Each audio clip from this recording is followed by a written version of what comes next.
Hello everyone, स्वागत है आप सभी का स्टडी डाइस यूट्यूब चैनल पर। तो हमारी UGC net JRF political science के प्रैक्टिस सेट चल रहे हैं जो कि आपके आगामी आने वाले एग्ज़ाम के लिए बहुत ही ज़्यादा हेल्पफुल रहेंगे। तो ये है प्रैक्टिस सेट नंबर 3। जिसने 2 नहीं देखे हैं तो वो लोग प्लेलिस्ट में जाकर देख सकते हैं। एक अलग से प्लेलिस्ट बनी है यूजीसी नेट जेआरएफ 2023-24 करके, तो आप वहाँ से जाकर चेकआउट कर सकते हैं। ठीक है, तो चलिए फिर आज की वीडियो स्टार्ट करते हैं।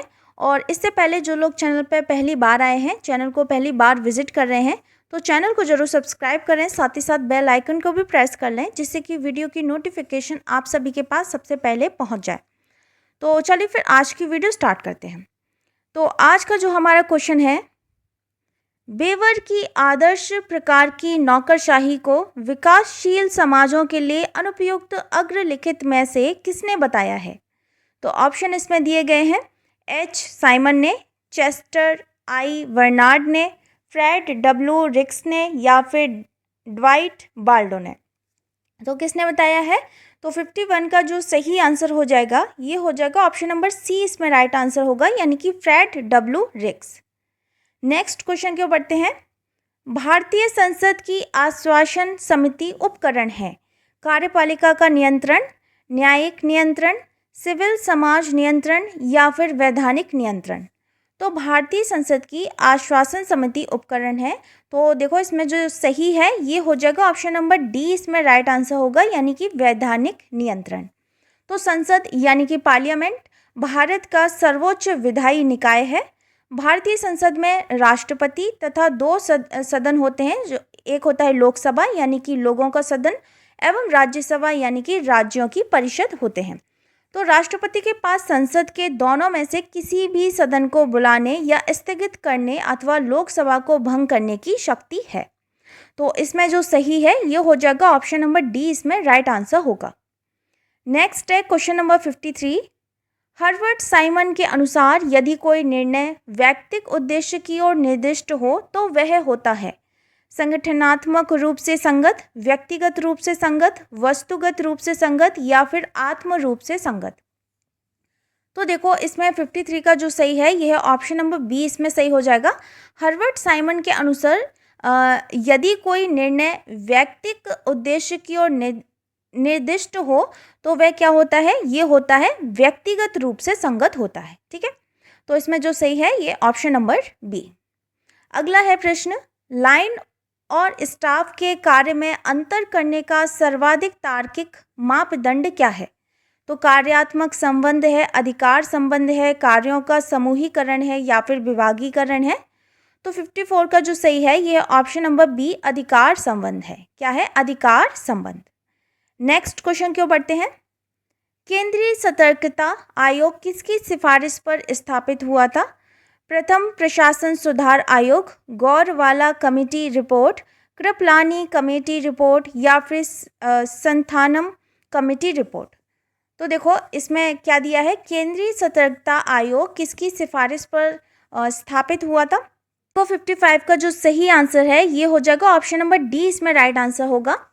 तो भारत का केंद्रीय सतर्कता आयोग भारत सरकार के विभिन्न विभागों के अधिकारियों कर्मचारियों से संबंधित भ्रष्टाचार नियंत्रण की सर्वोच्च संस्था है और इसकी स्थापना संथानम कमेटी की रिपोर्ट पर 1964 में की गई थी। कब की गई थी? 1964 में की गई थी। तो इसमें जो राइट है ये हो जाएगा ऑप्शन नंबर डी, इसमें राइट आंसर होगा। अगले प्रश्न की ओर बढ़ते हैं। लोकपाल और लोकायुक्त बिल 1968 जिसे लोकसभा ने पारित किया वह निरर्थक हो गया क्योंकि राज्यसभा ने इसे रद्द कर दिया, राष्ट्रपति ने इसे रोक लिया, दोनों सदनों की संयुक्त समिति ने इसे अस्वीकार कर दिया या फिर चतुर्थ लोकसभा की समयावधि से पहले भंग होने के कारण। तो लोकपाल और लोकायुक्त बिल 1968 जिसे लोकसभा ने पारित किया वह निरर्थक हो गया। तो क्यों हो गया? क्योंकि चतुर्थ लोकसभा की समयावधि से पहले भंग होने के कारण। ठीक है, तो इसमें जो सही है ये हो जाएगा ऑप्शन नंबर डी, इसमें राइट आंसर होगा। अगला है प्रश्न क्वेश्चन नंबर 57। निम्नलिखित कमेटियां में से किस कमेटी की रिपोर्ट में कहा गया था कि सामूहिक विकास कार्यक्रम और राष्ट्रीय विस्तार सेवा लोक उत्साह को जगाने में असफल रहे हैं? तो Sarkaria committee report, LM Singhvi committee report, GVK Rao committee report या फिर बलवंत राय मेहता कमेटी रिपोर्ट। तो देखो 57 का जो सही है यह ऑप्शन नंबर डी इसमें सही हो जाएगा, यानी कि 1957 में भारत सरकार द्वारा गठित बलवंत राय मेहता कमेटी ये सामुदायिक विकास से संबंधित था। तो इसमें जो सही है यह है ऑप्शन नंबर डी। नेक्स्ट है क्वेश्चन नंबर 58। सी राज गोपालाचारी द्वारा एक अच्छे प्रशासक के 6 मूलभूत अपेक्षाओं की सूची के अंतर्गत निम्नलिखित में से किसे सम्मिलित नहीं किया गया? तो आचार है, मामलों को आंकने का सामर्थ्य है, तकनीकी मामले में विशेषज्ञता है या फिर निर्णय लेने में स्थिरता है। तो 58 का जो सही है यह ऑप्शन नंबर सी, तकनीकी मामलों में विशेषज्ञता। ठीक है, इसमें सही हो जाएगा ऑप्शन नंबर सी। नेक्स्ट है, रिश्वत निवारण के लिए संथानम कमेटी की स्थापना किस वर्ष हुई थी? 1961, 1962, 1963 या फिर 1964? तो 59 का जो सही है ये हो जाएगा ऑप्शन नंबर बी, 1962 में। तो कस्तूरी रंगा संथानम का जन्म ये 1895 में हुआ था और 1962 में तत्कालीन प्रधानमंत्री श्री लाल बहादुर शास्त्री ने रिश्वत निवारण के लिए इस कमेटी का गठन किया था। तो इसमें जो सही है ये हो जाएगा ऑप्शन नंबर बी। नेक्स्ट है क्वेश्चन नंबर 60। अधोलिखित 2 कथन हैं जिनमें से पहले को अभिकथन ए और दूसरे को तर्क आर कहा गया है। तो कथन कारण वाला प्रश्न दिया गया है। तो देखो इसमें कथन क्या बोल रहा है, आदेश की इकाई का व्यवहारिक प्रयोग सदैव संभव नहीं होता, और कारण इसमें दिया गया है तकनीकी एवं प्रशासनिक कार्य के लिए भिन्न प्रकार का पर्यवेक्षण चाहिए।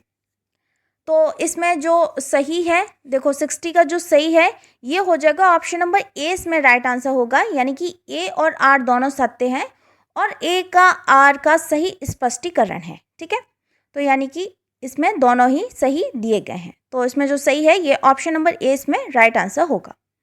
अगला है प्रश्न, नव यथार्थवाद क्या है? विश्व की अप्रिय वास्तविकताओं की उपेक्षा करना, यथार्थवाद की मूल विचारधारा का अधिक वैज्ञानिक रूप में पुनर्कथन का प्रयास, यह दावा कि अंतर्राष्ट्रीय समाज मूलतः सुव्यवस्थित और शांतिप्रिय है, या फिर यह दावा कि व्यक्तिगत मानव स्वभाव अंतर्राष्ट्रीय राजनीति को समझने के लिए मुख्य है। तो 61 का जो सही है यह ऑप्शन नंबर बी इसमें राइट आंसर होगा। नव यथार्थवाद क्या है? तो यथार्थवाद ये 20वीं सदी के तीसरे दशक के आसपास से हिंदी साहित्य में पाई जाने वाली एक विशेष विचारधारा थी। इसके मूल में कुछ सामाजिक परिवर्तनों का हाथ था। जो परिवर्तन हुआ उसके मूल कारण थे कि राष्ट्रीय स्वाधीनता संग्राम, कम्युनिस्ट आंदोलन, वैज्ञानिक क्षेत्र में वैश्विक स्तर पर हुए विस्फोट आदि। ठीक है, तो इसमें जो सही है ये हो जाएगा ऑप्शन नंबर बी, इसमें राइट आंसर होगा, यानी कि यथार्थवाद की मूल विचारधारा का अधिक वैज्ञानिक रूप में पुनर्कथन का प्रयास। अच्छा, नेक्स्ट है क्वेश्चन नंबर 62। सूची 1 को सूची 2 से सुमेलित करना है। तो एक तरफ हमें दिए गए हैं लेखक और दूसरी तरफ उनकी पुस्तकें दी गई हैं।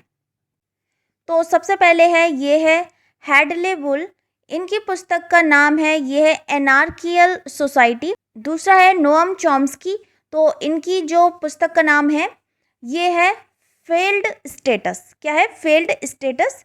तीसरा है रॉबर्ट कपलन, इनकी पुस्तक का नाम है मानसून। और चौथा है केनेथ बाल्डिंग, इनकी पुस्तक का नाम है कॉन्फ्लिक्ट एंड डिफेंस। ठीक है, तो देखो इसमें 62 का जो राइट हो जाएगा ये हो जाएगा ऑप्शन नंबर ए, इसमें राइट आंसर होगा, यानी कि 3142 3142। नेक्स्ट है क्वेश्चन नंबर 63। निम्नलिखित अंतर्राष्ट्रीय राजनीतिक सिद्धांतवादियों को क्रमानुसार व्यवस्थित करें। Reinhold Niebuhr, Immanuel Kant, Antonio Gramsci और रॉबर्ट डब्ल्यू कॉक्स। तो निम्नलिखित अंतर्राष्ट्रीय राजनीतिक सिद्धांतवादियों को क्रमानुसार व्यवस्थित करना है। तो सबसे पहले है ये है ऑप्शन नंबर सेकंड, ये है इमानुएल कांट। तो इनका जन्म ये हुआ था 1724 से 1804। दूसरे हैं एंटोनियो ग्राम्स्की, ये 1891 से 1937। फिर है रेनाल्ड निवूर, ये है 1892 से 1971। और फिर लास्ट है रॉबर्ट डब्ल्यू कॉकस, ये है 1926 से 1995। ठीक है, तो देखो इसमें जो सही है ये हो जाएगा ऑप्शन नंबर डी, इसमें राइट आंसर होगा, यानी कि 2314, 2314। नेक्स्ट है क्वेश्चन नंबर 64। RMA से क्या अभिप्राय है? Revolution in martial affairs, revolution in military affairs, referendum in military affairs, या फिर raison d'etat in mass administration. तो RMA से क्या अभिप्राय है? तो ये है option number B, revolution in military affairs. क्या है? Revolution in military affairs. Next है question number 65। Raison d'etat से क्या अभिप्राय है? रेजन डी इटेट से क्या अभिप्राय है? राष्ट्रीय हित है, राज्य को सदैव औचित्यपूर्ण तरीके से कार्य करना चाहिए, नागरिकों को राज्य आज्ञा पालन करने के लिए उचित कारण बताए जाने चाहिए, नागरिकों को अच्छे और स्वस्थ जीवन के लिए यथासंभव किशमिशों का उपयोग करना चाहिए। तो रेजन डी इटेट से क्या अभिप्राय है? तो यह है ऑप्शन नंबर ए, राष्ट्रीय हित से अभिप्राय है। ठीक है, किससे है? राष्ट्रीय हित से अभिप्राय है। तो उसमें जो सही है यह है ऑप्शन नंबर ए। अगला है क्वेश्चन नंबर 66। सुरक्षा परिषद में सुधार करना समस्यापूर्ण क्यों है?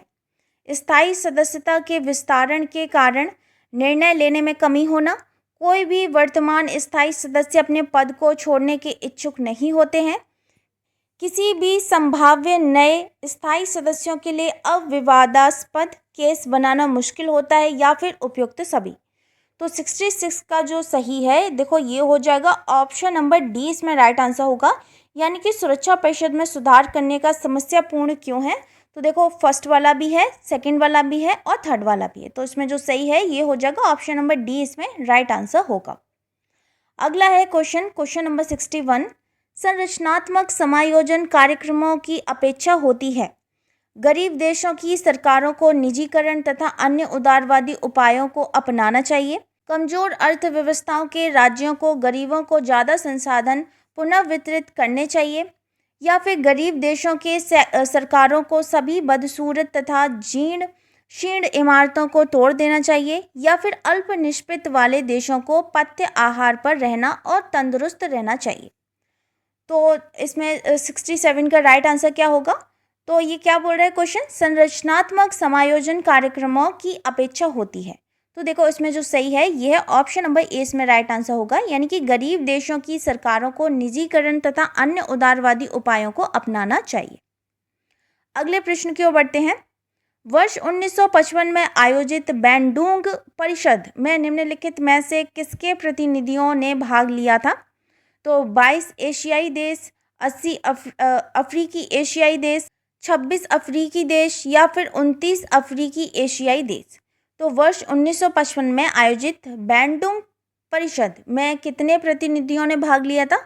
तो ये लिया था 68 का जो सही है ये हो जाएगा ऑप्शन नंबर डी, इसमें राइट आंसर होगा, यानी कि 29 अफ्रीकी एशियाई देश। तो इसमें जो सही है यह है ऑप्शन डी। अगला है क्वेश्चन नंबर 69। अब तक हमारी सैनिक स्थापना का मुख्य उद्देश्य युद्ध जीतना रहा है, अब से इसका मुख्य उद्देश्य इनसे बचना होगा। ये किसका कथन है? पाल नित्जे का है, जॉर्ज कैनन का है, बर्नार्ड ब्रॉडी का है, या फिर रॉबर्ट जर्विस का है? तो 69 का जो सही है ये option number C, Bernard Brodie का है। किसका कथन है? बर्नार्ड ब्रॉडी का कथन है। तो अब तक हमारी सैनिक स्थापना का मुख्य उद्देश्य युद्ध जीतना रहा है, अब से इसका मुख्य उद्देश्य इनसे बचना होगा। ये कथन किसने दिया था? ये दिया था बर्नार्ड ब्रॉडी ने दिया था। तो उसमें जो सही है ये ऑप्शन नंबर सी, इसमें राइट आंसर होगा। अगला है क्वेश्चन नंबर 70।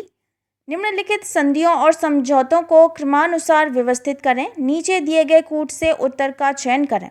तो भारत यूएसए परमाणु संधि, भारत सोवियत मित्रता संधि, ताशकंद समझौता, या फिर शिमला समझौता।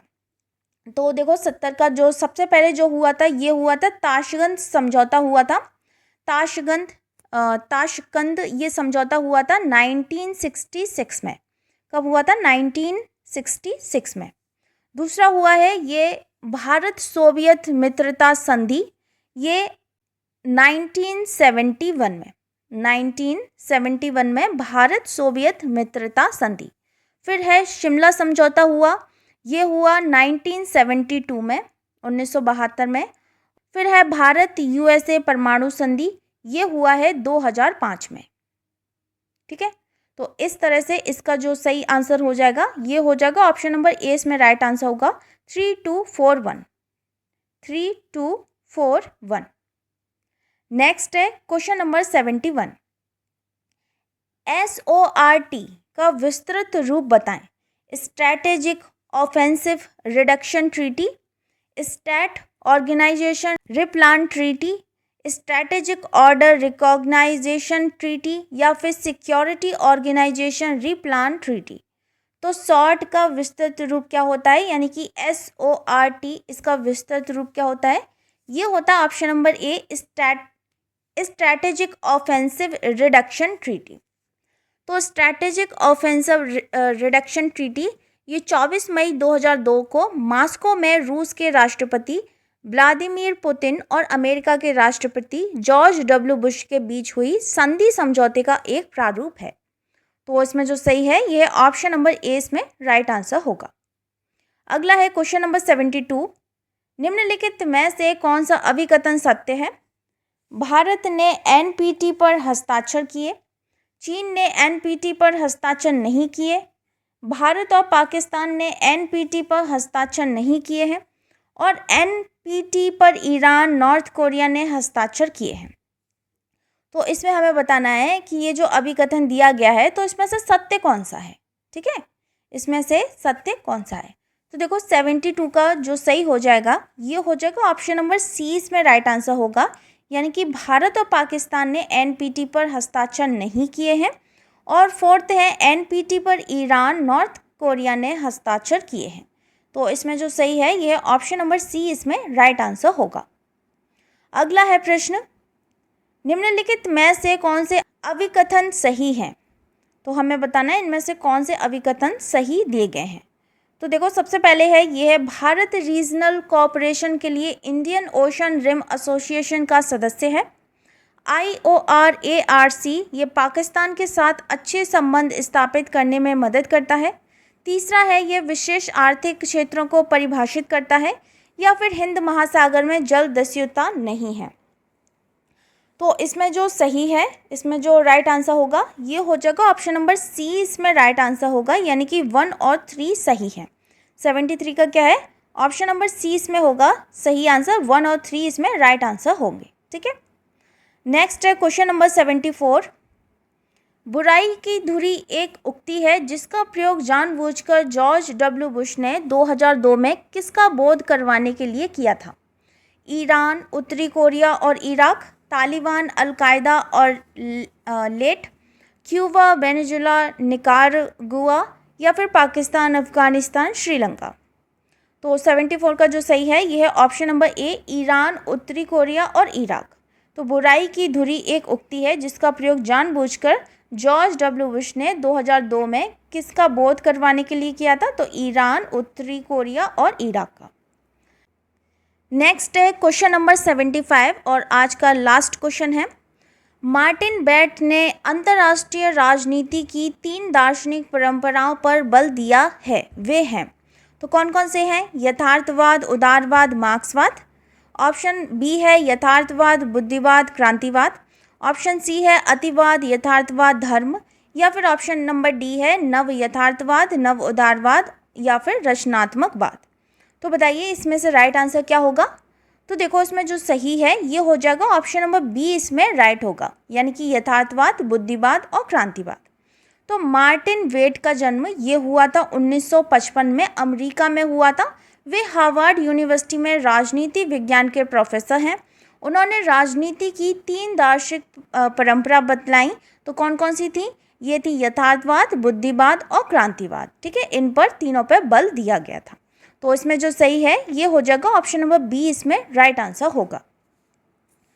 तो फ्रेंड्स ये थी आज की वीडियो। अगर वीडियो आपको पसंद आती है तो इसे अपने दोस्तों में भी ज़रूर शेयर करें। वीडियो को लाइक कमेंट करना ना भूलें और इसके अलावा हमारी यूपी टीजीटी पीजीटी राजनीति शास्त्र और समाज शास्त्र की भी क्लासेस चल रही हैं। जो भी बच्चा उनकी तैयारी कर रहा है तो हमारे यूट्यूब चैनल से ज़रूर जुड़ें। तो चलिए फिर मिलते हैं फिर नेक्स्ट वीडियो में बहुत जल्द। तब तक के लिए थैंक यू सो मच।